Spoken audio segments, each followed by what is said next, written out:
Assalamualaikum warahmatullahi wabarakatuh. Perkenalkan, nama saya Nadia Alfidalisa. Saya dari kelas KPIB, jurusan Komunikasi dan Penyiaran Islam, Fakultas Dakwah dan Ilmu Komunikasi UIN Raden Intan Lampung. Di sini saya akan menjelaskan cara menghindari zina di era saat ini. Sebelumnya saya akan memberitahu dulu apa itu pengertian dari zina. Zina adalah perbuatan persetubuhan antara laki-laki dan perempuan yang tidak terikat pernikahan. Secara umum, zina bukan hanya di saat manusia telah melakukan hubungan seksual, tetapi segala aktivitas seksual yang dapat merusak kehormatan manusia termasuk dikategorikan zina. Ada banyak sekali ayat Al-Quran yang menjelaskan tentang zina, di antaranya ada surat Al-Isra ayat 32. A'udzubillahiminasyaitonirrajim. Bismillahirrahmanirrahim. Wa la taqrabu zina innahu kana fahisatan wa sa'a sabila. Artinya, dan janganlah kamu mendekati zina, sungguhnya zina itu adalah perbuatan yang keji dan suatu jalan yang buruk.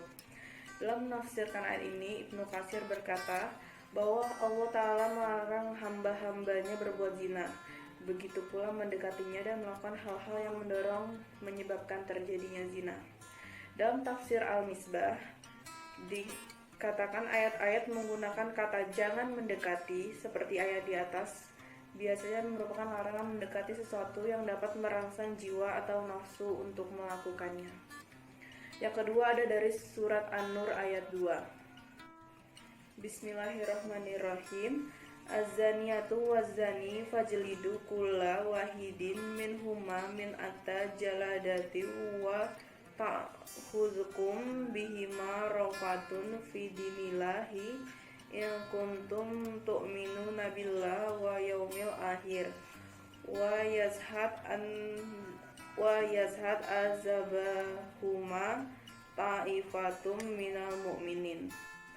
Artinya, perempuan yang berzina dan laki-laki yang berzina, maka deralah setiap seorang dari keduanya 100 kali dera. Dan janganlah belas kasihan kepada keduanya mencegah kamu untuk menjalankan agama Allah. Jika kamu beriman kepada Allah dan hari akhir, dan hendaklah pelaksanaan hukuman mereka disaksikan sekumpulan orang-orang yang beriman. Ada 3 poin yang ditegaskan dalam surat An-Nur ayat 2 ini. Yang pertama, perempuan dan laki-laki yang berzina, maka deralah setiap seorang dari keduanya 100 kali dera. Ibnu Katsir menjelaskan dalam ayat ini, terkandung hukum had bagi orang yang berzina. Para ulama telah membahas hukuman zina ini dan kesimpulan hukuman bagi pelaku zina yang belum menikah, yakni hukumannya adalah 100 kali dera. Menurut jumhur ulama ditambah diasingkan 1 tahun. Sedangkan untuk pelaku zina muhson atau yang telah menikah, hukuman hadnya adalah dirajam. Poin kedua yaitu penegasan untuk melaksanakan hukum Allah meskipun merasa kasihan.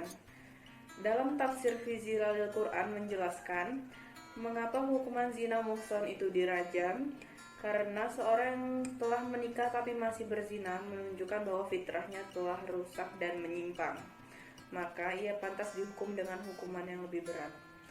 Dan poin yang terakhir yang dijelaskan dalam surat An-Nur ayat 2 ini adalah hukuman had itu harus disaksikan sekumpulan orang yang beriman. Ibnu Katsir menjelaskan, ketika hukuman had disaksikan oleh sekumpulan orang yang beriman, maka pengaruhnya akan lebih besar bagi pelaku agar benar-benar jera.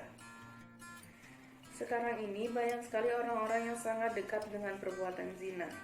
Bahkan ada sebagian orang yang melakukannya tanpa rasa bersalah dan berdosa.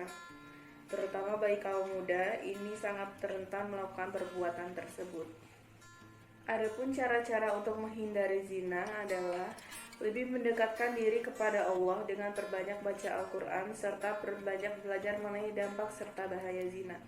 Yang kedua, mengisi waktu luang dengan kegiatan yang bermanfaat seperti datang ke kajian-kajian agama, berolahraga, berdiskusi dengan teman.